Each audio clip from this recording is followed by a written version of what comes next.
નમસ્કાર વિદ્યાર્થી મિત્રો ગયા લેક્ચરની અંદર તરલમાં બે ક્રમિક સ્તરો વચ્ચે લાગતા શ્યાનતા બળની વાત કરી। આજે આપણે સ્ટોક્સનો નિયમ સમજવાનો છે। તો સ્ટોક્સ ભાઈએ એક સરસ મજાનો નિયમ આપેલો છે, એ નિયમ સમજવાનો પ્રયત્ન કરીએ। એના માટે એક પાત્ર ધ્યાનમાં લેવાનું છે। ધારો કે આપણે એક આ પાત્ર ધ્યાનમાં લઈએ। આ પાત્રની અંદર તમારે શ્યાન તરલ ભરવાનું છે। કેવું? શ્યાન તરલ। તો તમને એમ થાય કે શ્યાન તરલ કોને કહેવાય? તો આપણે ભણી ગયા કે જેનો શ્યાનતા ગુણાંક વધારે હોય એવા તરલને કેવું કહેવામાં આવે છે? શ્યાન તરલ। અને શ્યાનતા ગુણાંક વધારે હોય તો એ તરલ સરળતાથી વહી કે નહીં, એવી છેલ્લા લેક્ચરમાં આપણે વાત કરી। તો ફરી એકવાર કહું, એક પાત્ર ધ્યાનમાં લેવાનું છે। એ પાત્રની અંદર શ્યાન તરલ ભરવાનું છે। શ્યાન તરલ હોય તો એનો શ્યાનતા ગુણાંક વધારે હોય અને એમાં શ્યાનતા બળ વધારે લાગતું હોય, એટલે એ સરળતાથી વહી શકે નહીં। તો હવે આ શ્યાન તરલની અંદર તમારે એક ધાતુના ગોળાને મૂકવાનો છે। જો આ ગોળાની ઘનતા તરલની ઘનતા કરતાં વધારે હોય તો સ્વાભાવિક છે ગોળો છે એ તરલમાં ડૂબી જવાનો છે। એટલે કે આ ગોળો છે એના વજન બળને કારણે નીચે તરફ ગતિ કરશે v જેટલા વેગથી। અને સ્ટોક્સભાઈએ શું કીધું કે જ્યારે આ ગોળો v જેટલા વેગથી તરલની અંદર ગતિ કરે ને ત્યારે તરલ દ્વારા એનો ગતિનો વિરોધ કરતું એક બળ લાગે, અને એ બળને આપણે શ્યાનતા બળ જ કહેવાના છીએ। ઓલા પણ જે શ્યાનતા બળ લાગતું હતું ગયા લેક્ચરમાં, એ બે ક્રમિક સ્તરો વચ્ચે લાગતું હતું। અહીંયા જે શ્યાનતા બળ લાગે એ ખાસ ધ્યાન રાખજો, આ ગોળા ઉપર લાગતું હોય। તો હવે આ ગોળા ઉપર કેટલું શ્યાનતા બળ લાગતું હોય એની વાત સ્ટોક્સભાઈએ કીધી। તો સ્ટોક્સભાઈએ શું કીધું કે આ ગોળા ઉપર કેટલું શ્યાનતા બળ લાગે? તો તમારે ડાયરેક્ટ સૂત્ર યાદ રાખવાનું છે કે ગોળા ઉપર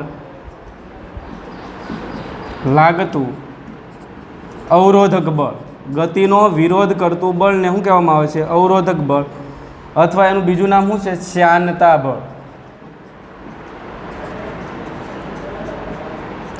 તો આ શ્યાનતા બળના સૂત્રની કોઈ સાબિતી નથી, ડાયરેક્ટ સ્ટોક્સભાઈએ નિયમ જ આપી દીધો કે આના ઉપર કેટલું શ્યાનતા બળ લાગતું હોય। તો યાદ રાખજો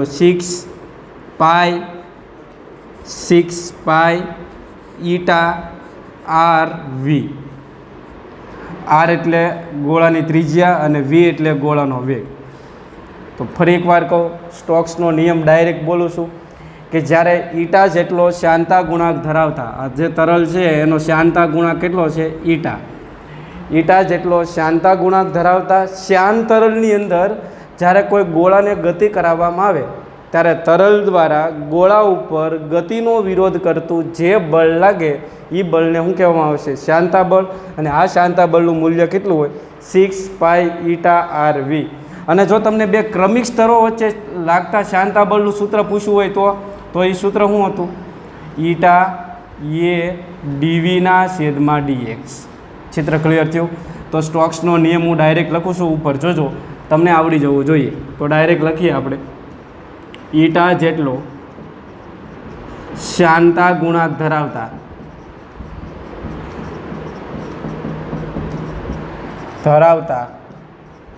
શ્યાન તરલમાં, કેવા? શ્યાન તરલમાં આર ત્રિજ્યાના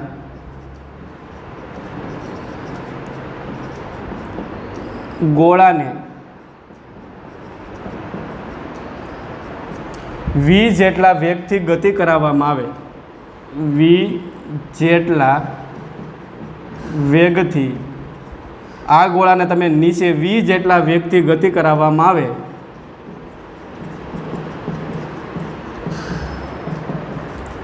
આવે તો તેના પર લાગતું અવરોધક બળ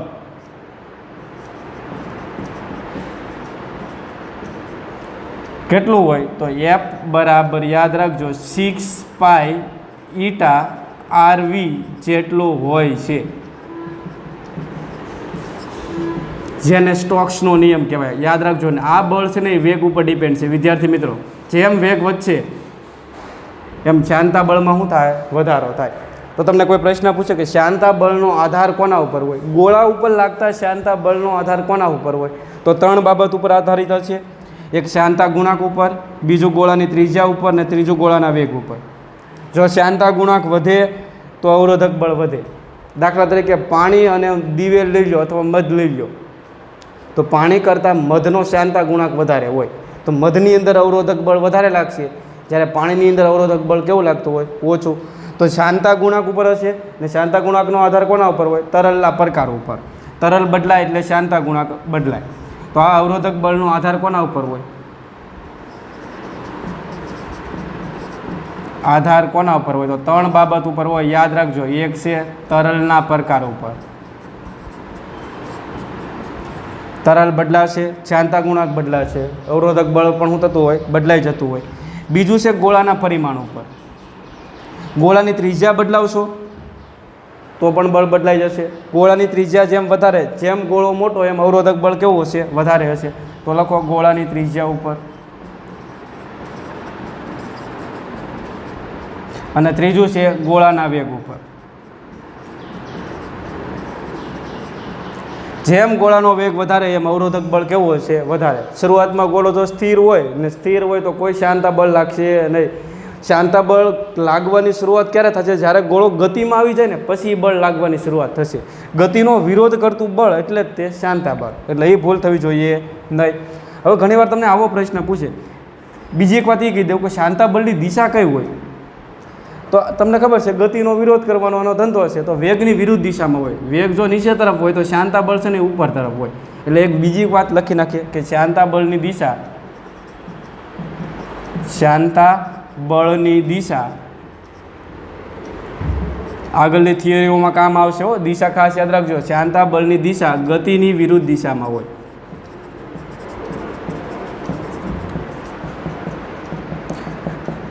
તો એટલા મુદ્દા ક્લિયર થયા. શાંતા બળનું મૂલ્ય યાદ રાખવાનું છે 6 પાઈ ઈટા RV.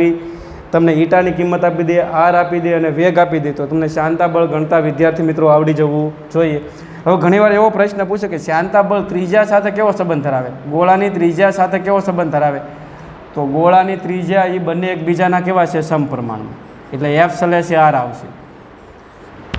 શાંતા બળ છે એ ગોળાની ત્રિજ્યાના સમપ્રમાણમાં હોય. હવે ઘણીવાર એવો પ્રશ્ન પૂછે કે શાંતા બળ ગોળાના ક્ષેત્રફળ ઉપર કઈ રીતે આધારિત હશે? તો ગોળાના ક્ષેત્રફળનું સૂત્ર તમને યાદ છે, A બરાબર 4πr². 4π અચળ છે એટલે ક્ષેત્રફળ છે એ ત્રિજ્યાના વર્ગના સમપ્રમાણમાં હોય. બે બાજુ વર્ગમૂળ લઈ લો તો વર્ગમૂળમાં A આવશે. A સલેશે શું થશે? અહીંયા વર્ગને વર્ગમૂળ કેન્સલ થાય એટલે R સલેશે √A લખી શકો કે નહીં? તો તમે R ભાળોના √A મૂકી દો. તો R ભાળોના તમે √A મૂકી દો. તો શાંતા બળ છે એ ક્ષેત્રફળના વર્ગમૂળના સમપ્રમાણમાં હોય અને ત્રિજ્યાના સમપ્રમાણમાં હોય. તમને કદ ઉપર કઈ રીતે આધાર રાખે એવો પ્રશ્ન પૂછ્યો હોય તો ગોળાના કદનું સૂત્ર શું છે? V બરાબર 4/3πr². તો કદ ત્રિજ્યા સાથે કેવો સંબંધ ધરાવે છે? ત્રિજ્યાના ઘનના સમપ્રમાણમાં. બે બાજુ ઘનમૂળ લઈ લો તો અહીંયા V ઘનમૂળ આવે. અહીંયા તમે ઘનમૂળ લખો તમે આમ લખી શકો વર્ગમૂળની નિશાની કરવી ને પછી અહીંયા 3 કરવાના એટલે તમારે ઘનમૂળ થઈ ગયું. અહીંયા ઘન અને ઘનમૂળ કેન્સલ થાય એટલે શું આવશે? R. જો અહીંયા ઘનમૂળ ન લખવું હોય તો Vની માથે 1/3 ઘાત કરી નાખવાની તો યાદ રહેશે. તો R સલેશે V શું થાય? 1/3. V એટલે કદ છે અત્યારે યાદ રાખજો. જો વેગ કીધો હોય તો વેગના સમપ્રમાણમાં હોય એટલે શાંતા બળ છે ગોળાની ત્રિજ્યાના સમપ્રમાણમાં, ક્ષેત્રફળના વર્ગમૂળના સમપ્રમાણમાં અને ગોળાના ઘનમૂળના સમપ્રમાણમાં હોય. તો ફટાફટ શાંતા બળ વિશેની માહિતી લખી નાખો. હજી એકવાર પ્રશ્ન પૂછી લઉં કે શાંતા બળનો આધાર કોના ઉપર હશે? ગોળા ઉપર કેટલું અવરોધક બળ લાગે એનો આધાર કોના ઉપર હશે? 3 બાબત ઉપર હશે. તરલના પ્રકાર ઉપર હશે, ગોળાની ત્રિજ્યા ઉપર હશે અને ગોળાના વેગ ઉપર હશે. જો તરલનો શાંતા ગુણાંક વધે તોય શાંતા બળ વધશે, ત્રિજ્યા વધે તોય શાંતા બળ વધશે અને ગોળાનો વેગ વધે તો પણ શાંતા બળ વધતું હોય. તો ફટાફટ સ્ટોક્સનો નિયમ લખી નાખો. ફરી એકવાર વિધાન બોલી જઈએ કે ઈટા જેટલો શાંતા ગુણાંક ધરાવતા શ્યાન તરલમાં R ત્રિજ્યાના ગોળાને V જેટલા વેગથી જો ગતિ કરાવવામાં આવે તો તેના પર લાગતું શાંતા બળ 6 પાઈ ઈટા RV જેટલું હોય છે. તો આ તો વિદ્યાર્થી મિત્રો સ્ટોક્સનો નિયમ. તો વિદ્યાર્થી મિત્રો સ્ટોક્સનો નિયમ ભણ્યા બાદ એક બહુ જ અગત્યનો ટોપિક ગોળાનો ટર્મિનલ વેગ. તો ટર્મિનલ વેગ કોને કહેવાય એ સમજવાનો પ્રયત્ન કરવાનો છે. તો એના માટે આપણે ફરી એકવાર એક પાત્ર ધ્યાનમાં લેવાનું છે. ધારો કે એક આ પાત્ર ધ્યાનમાં લઈએ આપણે.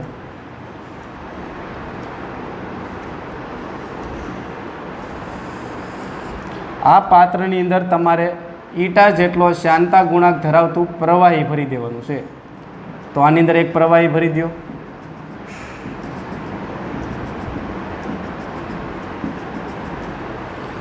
હવે આ પ્રવાહીની અંદર તમારે એક આર ત્રિજ્યાનો ગોળો મૂકવાનો છે. હવે પ્રારંભમાં ગોળાને તમારે આ પ્રવાહીની સપાટી ઉપર મૂકવાનો, એટલે તરત ને તરત આ ગોળો છે એ પ્રવાહીની અંદર ડૂબી જાય. ધારો કે આ ગોળો છે એ અત્યારે પ્રવાહીમાં ડૂબી ગયો. આ આપણો ગોળો છે. તો હવે આ ગોળાને જેવો તમે પ્રવાહીમાં ડૂબાડો ત્યારે પ્રારંભમાં તો ગોળો કેવો હશે? સ્થિર હશે. એટલે આ ગોળા ઉપર છે એ નીચે તરફ કયું બળ લાગે? વજન બળ. ગોળા ઉપર નીચે તરફ કયું બળ લાગતું હોય? ડબલ્યુ બરાબર mg, મહાત્મા ગાંધી, બરાબર. અને તમને ખબર છે કે જેવો તમે ગોળાને પ્રવાહીમાં ડૂબાડો એટલે આર્કિમિડીઝ દાદાએ શું કીધું આપણને? કે તરલ દ્વારા ઉધ્વ દિશામાં ઉત્પ્લાવક બળ લાગશે. એટલે એક તો વજન બળ લાગશે, ઉધ્વ દિશામાં બીજું ઉત્પ્લાવક બળ લાગશે. એને આપણે બોયન્ટ ફોર્સ કીધું, બરાબર ને? FB એટલે ફેસબુક નહીં પણ ઉત્પ્લાવક બળ. હવે જો વજન બળ વધારે હોય ને ઉત્પ્લાવક બળ ઓછું હોય તો સ્વાભાવિક છે ગોળો નીચે તરફ ગતિ કરવા મળશે. હવે જેવો જ ગોળો ગતિમાં આવી જાય તો સ્ટોક્સભાઈએ શું કીધું? ગતિ અવરોધક બળ લાગે. ને એ બળ કઈ દિશામાં હોય? તો કે ગતિની વિરુદ્ધ દિશામાં. એટલે કે જો વજન બળ વધારે હોય તો ગોળો નીચે તરફ v જેટલા વેગથી ગતિ કરે ને પરિણામે ગતિનો વિરોધ કરતું એક બીજું બળ ઉત્પન્ન થાય. એને આપણે કીધું હતું ગતિ અવરોધક બળ, જેને આપણે FV કહી દઈએ. એટલે જ્યારે ગોળો તરલની અંદર ગતિમાં હોય ને ત્યારે વિદ્યાર્થી મિત્રો એના પર ટોટલ 3 બળો લાગશે. એક તો વજન બળ લાગશે, બીજું ઉત્પ્લાવક બળ અને ત્રીજું ગતિ અવરોધક બળ. તો એક વાક્ય લખી નાખીએ કે જ્યારે ગોળાને પ્રવાહીમાં ડૂબાડવામાં આવે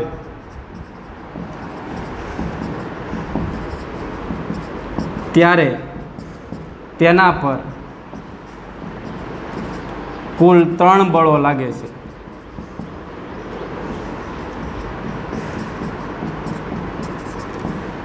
કેટલા બળો લાગે છે? 3 બળો. તો તને 3ના નામ લખાવડાવો તો એક લાગશે વજન બળ W. બીજું કયું બળ લાગશે? તો કે ઉત્પ્લાવક બળ, જેને બોયન્ટ ફોર્સ કહેવામાં આવે, FB. અને ત્રીજું છે એ ગતિ અવરોધક બળ છે, જેને આપણે શાંતા બળ પણ કીધું, અવરોધક બળ, જે વેગ ઉપર ડિપેન્ડ છે એટલે આપણે એને FV કહીશું. તો હવે આ ગોળા ઉપર લાગતું મારે પરિણામી બળ ગણવું છે.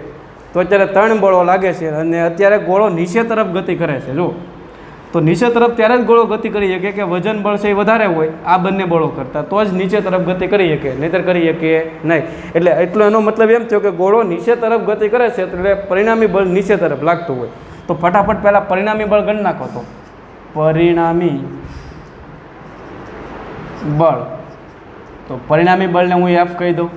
તો F કોના જેટલું હશે? તો નીચે તરફ ગતિ કરે એટલે એ બાજુના બળો ધન લેવાય.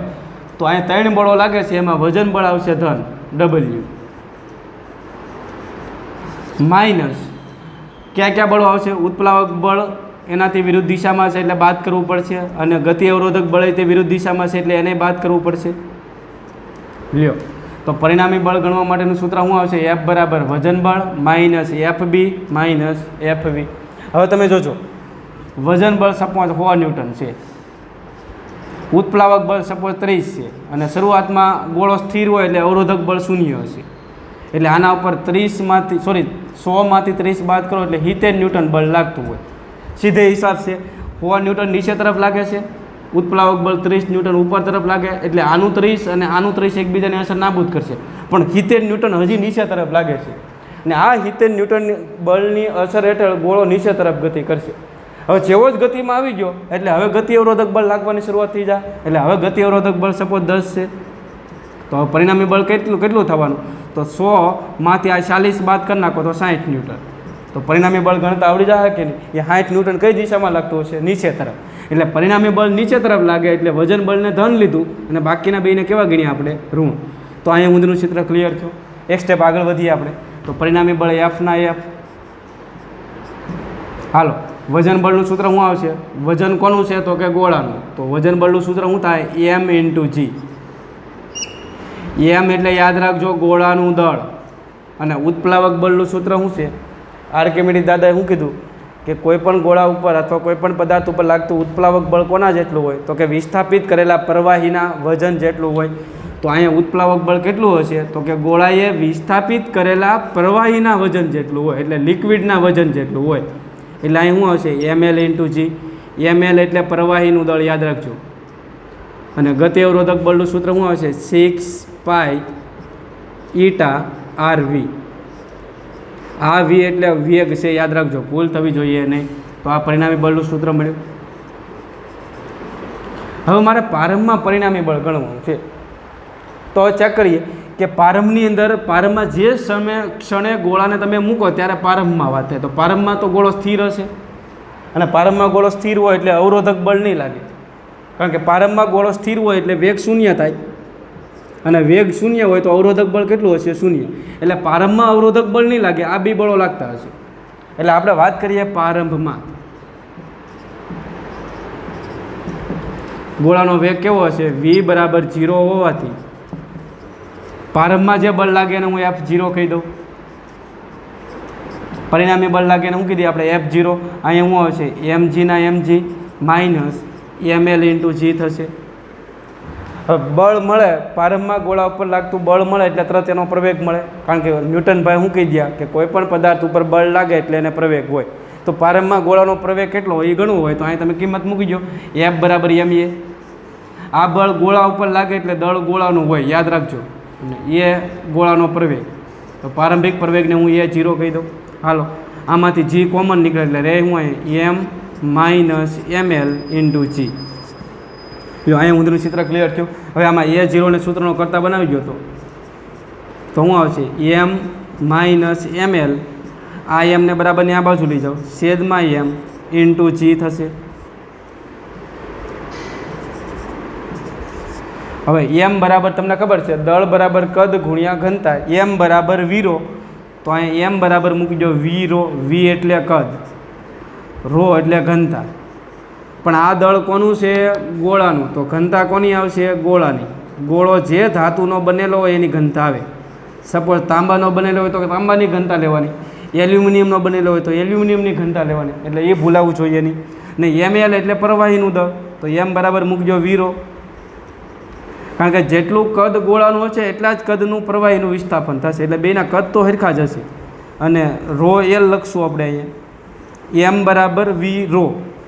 પણ અહીંયા પ્રવાહીનું દળ છે તો ઘનતા કોની આવે? પ્રવાહીનું. અહીંયા એમ બરાબર શું મૂકી દેવાનું? વીરો. જી ના જી. હવે બધામાંથી વી કેન્સલ થાય. જો અહીંથી વી કોમન નીકળે, યાને ઉડી જાય. તો પ્રારંભિક પ્રવેગનું સૂત્ર મળ્યું, જે ગોલ્ડન સૂત્ર છે વિદ્યાર્થી મિત્રો. તો ગોળાના પ્રારંભિક પ્રવેગનું સૂત્ર શું થાય? Rho minus rho 0, sorry rho L upon શું આવશે? Rho into g. તો ગોળાનો જો પ્રારંભિક પ્રવેગ ગણવો હોય તો એના માટેનું સરસ મજાનું સૂત્ર છે કે જે ક્ષણે તમે ગોળાને પ્રવાહીમાં ડૂબાડો એ સમયે પ્રારંભમાં એનો પ્રવેગ કેટલો હોય? તો આને સમીકરણ નંબર આપી દઈશું 2, આને સમીકરણ નંબર આપશું 1, આને સમીકરણ નંબર આપી દો 2. તો હવે તમને ગોળાની ઘનતા આપી દે, પ્રવાહીની ઘનતા આપી દે, તો તમને પ્રારંભિક પ્રવેગ મળી જાય કે નહીં? સપોઝ જો કોપરનો ગોળો હોય તો કોપરની ઘનતા કેટલી થાય? રકમમાં આપી દે 8900. અને એને પાણીમાં ડૂબાડેલો છે તો પાણીની ઘનતા કેટલી હોય? 1000 ના છેદમાં ગોળાની ઘનતા છે, બરાબર ને? તો અહીંયા 8900 આવે ઇન્ટુ જી. જીની કિંમત મૂકજો 10 અથવા 9.8, એટલે તમારો જવાબ આવી જાય. તો પ્રારંભિક પ્રવેગ તમને ગણતા આવડી જવો જોઈએ.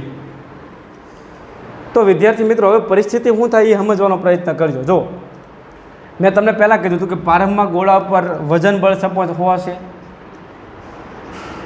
ઉત્પ્લાવક બળે અચળ રહેશે હવે 30, અને પ્રારંભમાં વેગ શૂન્ય હોય એટલે અવરોધક બળ શૂન્ય થાય, એટલે પરિણામી બળ કેટલું લાગતું હશે? 70. હવે પરિણામી બળ 70 લાગે નીચે તરફ, એટલે ગોળો છે એ પ્રવેગી ગતિ કરે. બળ લાગે એટલે પ્રવેગી ગતિ કરે, અને પ્રવેગી ગતિ કરે એટલે એનો વેગ વધે. એટલે હવે અહીંથી એનો વેગ વધવાની શરૂઆત થઈ જાય, અને વેગ વધે એટલે તમને ખબર પડે છે કે આ અવરોધક બળે વધશે, કારણ કે વેગ વધે તો અવરોધક બળ વધે. હવે સપોઝ અવરોધક બળ વધીને 10 થયું, તો અહીં જવાબ કેટલો આવશે? તો તમને ખબર પડે છે 100માંથી 30 જાય તો 70, 70માંથી 10 જાય તો 60, એટલે અહીં પરિણામી બળ પહેલાં 70 હતું ને, હવે 60 થયું. પરિણામી બળ ઘટ્યું છે. જુઓ શું કામ? કારણ કે વેગ વધ્યો, અવરોધક બળ વધ્યું. અવરોધક બળ વધે તો પરિણામી બળમાં શું થાય? ઘટાડો. ઉપર તરફ લાગતું બળ વધ્યું તો પરિણામી બળમાં શું થાય? ઘટાડો. એટલે પરિણામી બળ હજી નીચે તરફ લાગે એટલે હજી પાછો વેગ તો વધવાનો જ છે, એટલે ગોળાનો વેગ વધતો જ હશે. તો આ અવરોધક બળ વધીને 20 થયું, તો આ ઘટીને 50 થાય. હજી પરિણામી બળ લાગે જ છે એટલે વેગ તો વધશે જ તે. વેગ વધે તો પાછું આ બળે વધે, આ વધીને 30 થયું તો આ ઘટીને 40 થાય. હજી ગોળાનો વેગ વધતો જશે ને વેગ વધે તો ગતિ અવરોધક બળ હજી વધશે, વધીને 40 થયું તો આ ઘટીને કેટલું થાય? 30. હજી પરિણામી બળ લાગે જ છે એટલે ગોળાનો વેગ હજી વધશે અને વેગ વધે તો હજી એકવાર કહું અવરોધક બળ વધશે, વધીને 50 થયું તો આ ઘટીને શું થાય? 20 થશે. હજી પરિણામી બળ તો લાગે જ છે, તો પરિણામી બળ લાગે એટલે ગોળાનો વેગ હજી વધશે, હજી વધે તો આ વધીને 60 થયું, આ 60 થાય તો ઘટીને 10 થાય. હજી ગોળાનો વેગ વધે છે કારણ કે પરિણામી બળ લાગે છે એટલે ગોળાનો વેગ સતત વધતો જશે. આ અવરોધક બળ છે એ વધતું જશે, વધીને સપોઝ આ 70 થયું તો પરિણામી બળ કેવું થઈ ગયું? 0. હવે ગોળા ઉપર લાગતું પરિણામી બળ 0 થયું. અને પરિણામી બળ 0 થાય તો ન્યૂટનભાઈ શું કહી ગયા કે ગોળો સ્થિર હોય તો સ્થિર રહે અને અચળ વેગી ગતિ કરતો હોય તો અચળ વેગી ગતિ જાળવી રાખે. તો હવે ગોળો છે એ અચળ વેગથી ગતિ કરવા મળશે ને આ અચળ વેગને શું કહેવામાં આવે છે? ટર્મિનલ વેગ કહે છે. એટલે પરિસ્થિતિ શું છે તમે સમજો કે શરૂઆતમાં ગોળો સ્થિર છે એટલે અવરોધક બળ 0 હતું, પરિણામી બળ 70 જેટલું લાગતું હતું. હવે જેમ જેમ સમય વધતો જેમ અવરોધક બળ વધતું ગયું, પરિણામી બળ ઘટતું ગયું. વેગ કન્ટિન્યુ વધતો જાય છે પણ પરિણામી બળ છે ઘટતું જાય છે. એક સમયે પરિણામી બળ 0 થઈ જાય પછી ગોળાનો વેગ અચળ થઈ જાય ને આ અચળ વેગને ગોળાનો ટર્મિનલ વેગ કહેવાય. એટલે હકીકતમાં ગોળો કઈ રીતે ગતિ કરતો હશે એ તમને કહું. જો પ્રારંભમાં વેગ 0 છે, પછી એનો વેગ 5 થયો મીટર પર સેકન્ડ, હજી વેગ વધીને 10 મીટર પર સેકન્ડ થયો. પરિણામી બળ ઘટતું જાય. જોજો આ બળ કન્ટિન્યુ ઘટતું જાય, પછી આ વધીને 15 થયો, આ 20 થયો, 30 થયો, 40 થયો. 40 આગળ પરિણામી બળ 0 થઈ ગયું એમ માની લઈએ આપણે. ને પરિણામી બળ 0 થઈ જાય પછી ગોળાનો વેગ કન્ટિન્યુ હવે વધવાનો નથી, હવે ગોળાનો વેગ અચળ જળવાઈ રહે. તો અહીંયા અંત આવી ગયો જો વધવાનો. ને આ વેગને શું કહેવામાં આવે છે? ટર્મિનલ વેગ. તો શરૂઆતમાં ગોળાનો વેગ છે એ વધતો હશે, જ્યારે પરિણામી બળ 0 થઈ જાય પછી ગોળાનો વેગ કેવો જળવાઈ રહેશે? અચળ. ને આ અચળ વેગને ગોળાનો ટર્મિનલ વેગ કહેવામાં આવે. તો તમે એનો ગ્રાફ દોરો ને તો ગ્રાફ કંઈ કામ આવે કે શરૂઆતમાં ગોળાનો વેગ વધશે, વેગ વિરુદ્ધ સમયનો. જેમ જેમ સમય વધતો જાય એમ વેગ વધતો જશે, એક સમય વેગ અચળ થઈ જાય જો આ રીતે. પછી ગોળાનો વેગ વધશે નહીં, ઘટશે નહીં, અચળ થઈને આ અચળ વેગને શું કહેવામાં આવે છે? ટર્મિનલ વેગ. તો હવે ટર્મિનલ વેગનું આપણે સૂત્ર મેળવવાનું. તો પહેલાં તો આપણે એ વિચારવું પડશે કે ટર્મિનલ વેગ કોને કહેવામાં આવે. તો વ્યાખ્યા લખી નાખીએ કે જ્યારે ગોળા પર લાગતું પરિણામી બળ 0 થાય ત્યારે ગોળો અચળ વેગથી ગતિ કરે છે.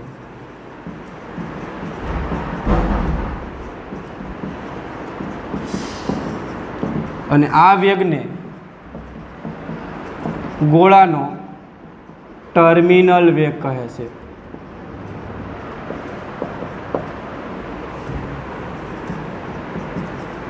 તો ટર્મિનલ વેગ વખતે શું હશે? તો કે જેટલું નીચે તરફ વજન બળ લાગતું હશે એટલું જ ઉપર તરફ બળો લાગતા હશે. એટલે પરિણામી બળ કેવું થઈ જવાનું? 0. અને પરિણામી બળ 0 થાય એટલે એ પરવેગી ગતિ ન કરે. કેવી ગતિ કરે? અચળ વેગી.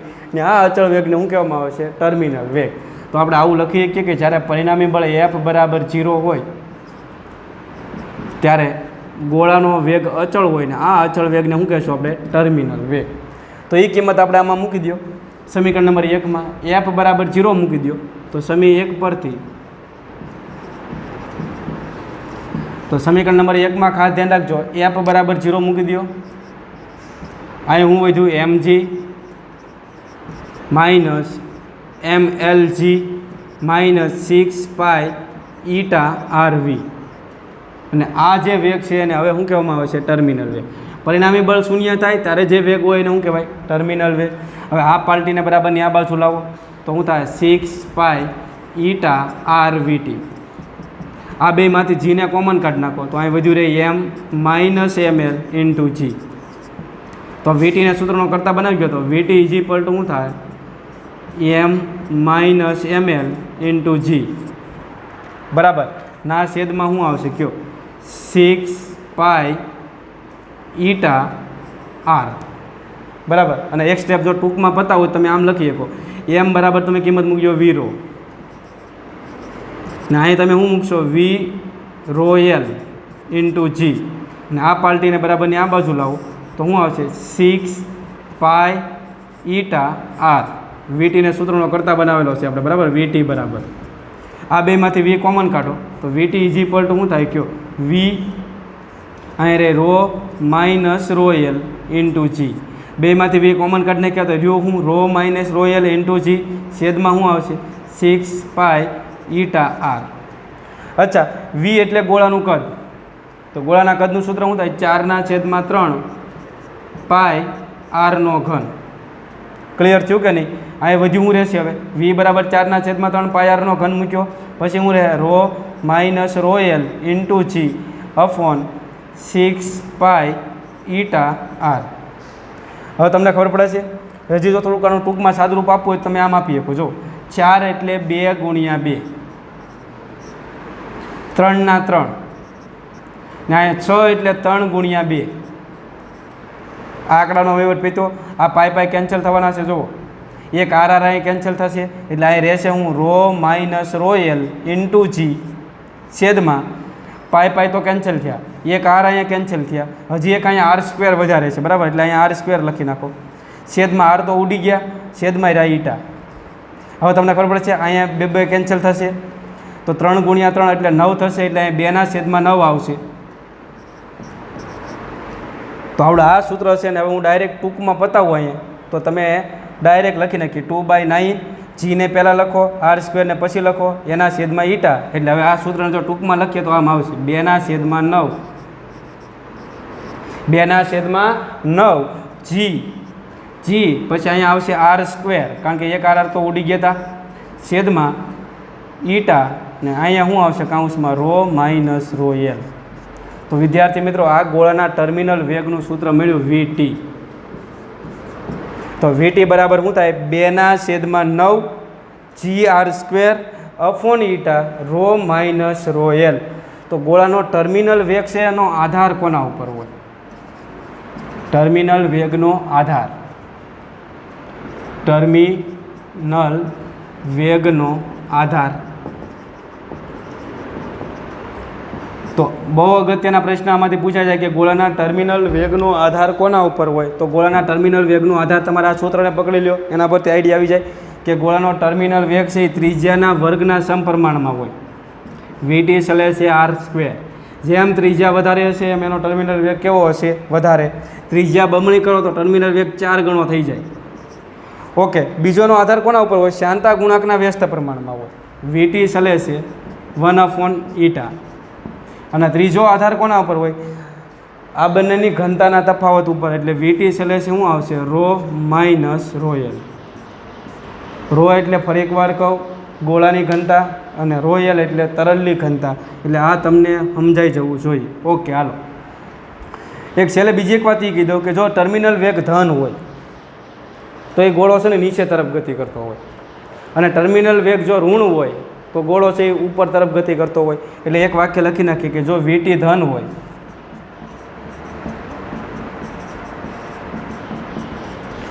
હોય તો ગોળો નીચે તરફ ગતિ કરે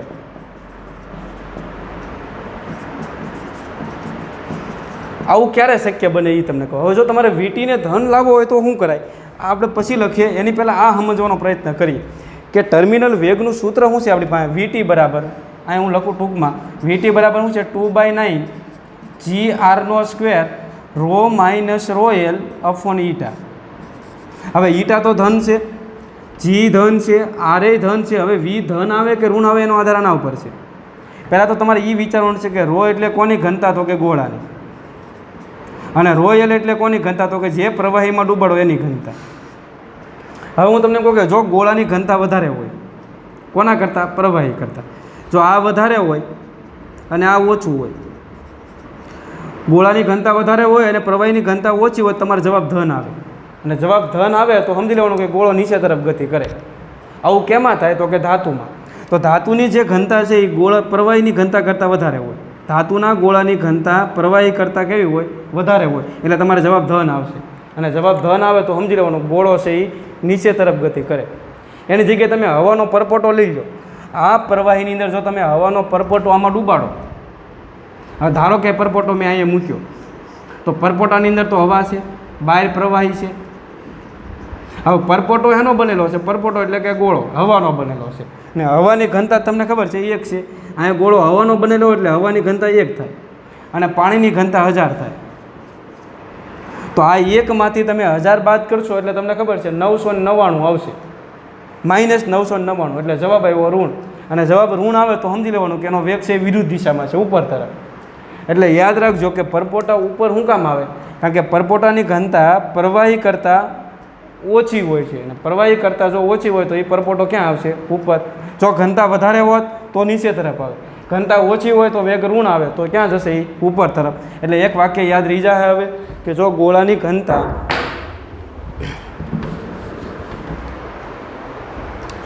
રોને હું કીધું ગોળાની ઘનતા જો રો વધારે હોય કોના કરતાં? પ્રવાહી કરતાં.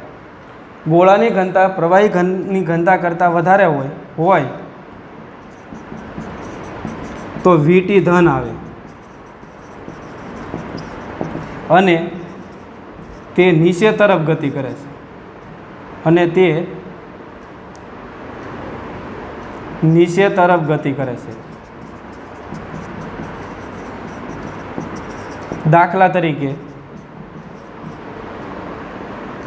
તરીકે ધાતુનો ગોળો.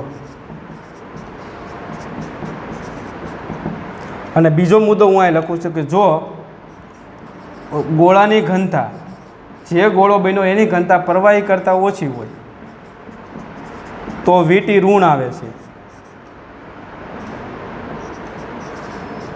અને વીટી ઋણ આવે ને એટલે એ ઉપર તરફ ગતિ કરશે. બરાબર, નીચેની ગતિને આપણે ધન ગણી છે, ઉપરની ગતિને ઋણ.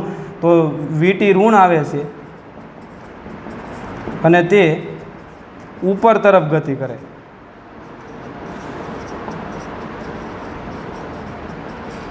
દાખલા તરીકે હવાનો પરપોટો.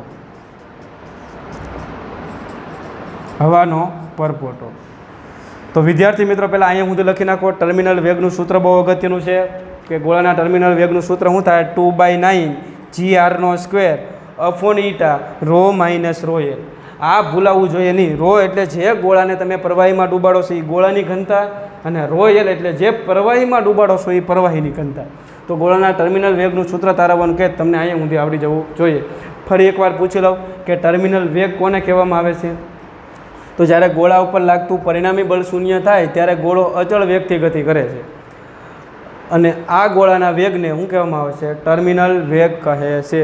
તો આમાં બે સૂત્ર બહુ અગત્યના છે, ગોળાના પ્રારંભિક પ્રવેગનું સૂત્ર અને ટર્મિનલ વેગનું સૂત્ર.